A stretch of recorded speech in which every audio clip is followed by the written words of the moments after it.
Hi, I'm Myra Diaz, reference librarian at the Pensacola Free Public Library, and I welcome you to the first in a series of 4 videos called Los Conoces? Do you know them?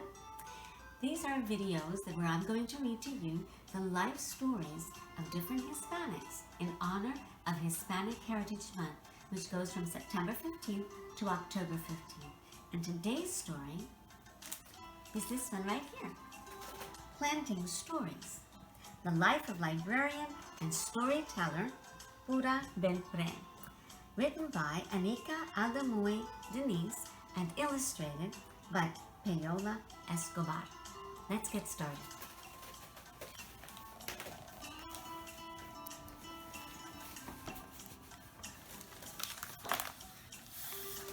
Planting Stories.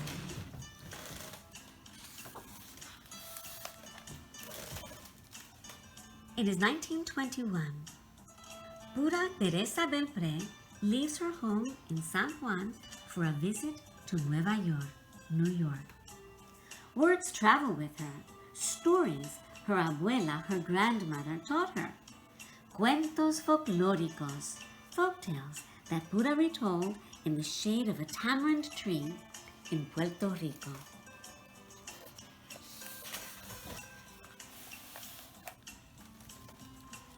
Now, in a new island stretches before her, ripe for planting seeds of the cuentos, the stories she carries. Manhattan, a city of hustle and bustle, bigger, louder, crowded, yet alive with hope and possibility. What began as a visit to celebrate her sister's wedding becomes the first steps in a new land. Y una vida nueva, a new life for Pura.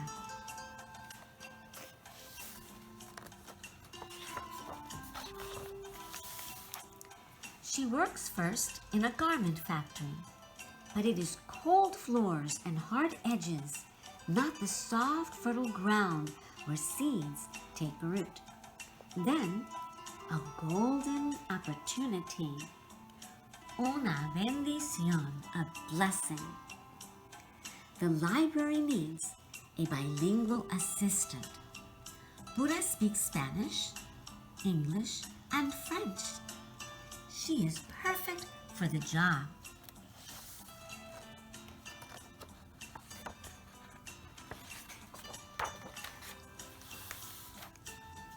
But where? Where are her abuela's stories? Not one folktale from Puerto Rico is on the shelves. How lucky for the library that Pura has story seeds ready to plant and grow.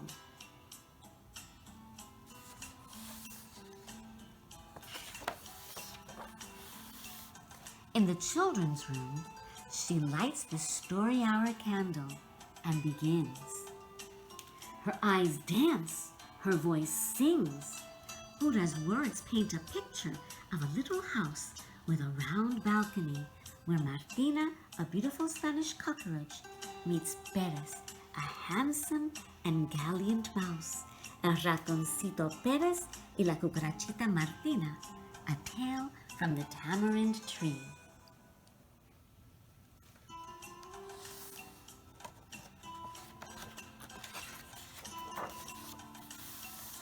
When Pura's story is done, each child makes a wish on the candle, and with a wisp of air, whoosh, la vela is blown out. Now Pura has a wish too, to plant her story seeds throughout the land. Pura learns to make puppets. She snips and sews their clothes, paints their delicate faces.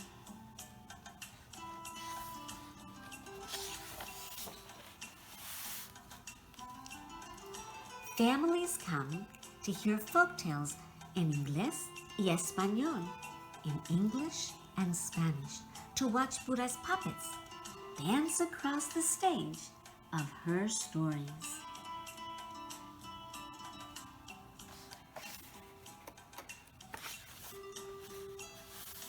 But the library needs books, libros, for their shelves.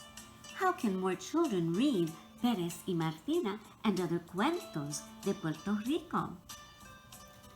Pura puts her story in an envelope and mails it to Frederick Warren, a publisher.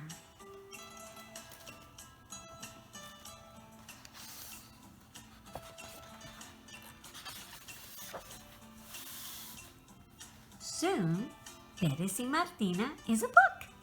Now, a published author, puppeteer, and storyteller, Pura travels from branch to branch, from classroom to classroom, to churches and community centers, planting her story seeds in the hearts and minds of children new to this land who wish to remember la lengua, the language, y los colores, the colors of home.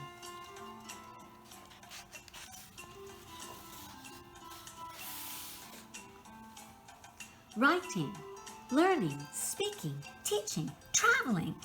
Pura does not slow down until, like the beautiful Martina, she meets her Pérez.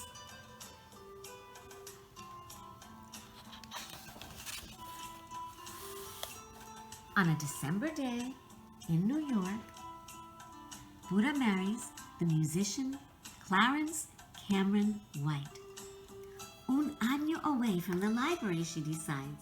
1 year to start a new life as a wife.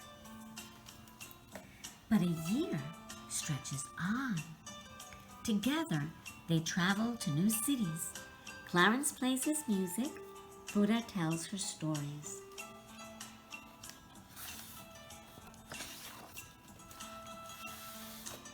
They are happy years of music and writing, separations and reunions, friends, family, and stories, always stories.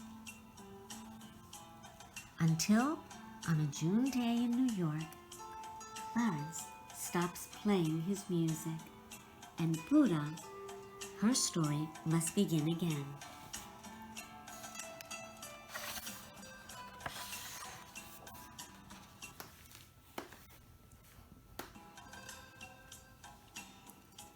It is 1961. Pura returns to the library. There are others now, storytellers, who make puppets dance, who read Pérez y Martina, the tiger and the rabbit, Juan Bobo, the three magi, and many, many more of Pura's stories to the children. The seeds she has planted, the roots that grew shoots into the open air of possibility, have become a lush landscape into which she steps as though she has never left.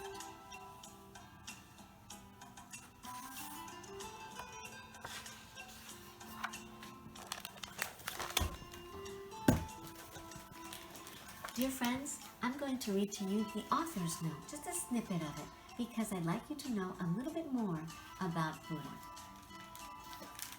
On the eve of her death, which was July 1st of 1982, Pura received a Lifetime Achievement Award from the New York Public Library. Now, each year, the American Library Association recognizes outstanding works of literature by Latinx authors and illustrators with the Pura Belpré Award.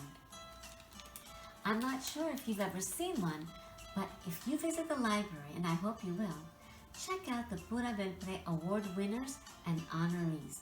They're wonderful books, and I hope you enjoyed this story about Pura Belpré. Thank you.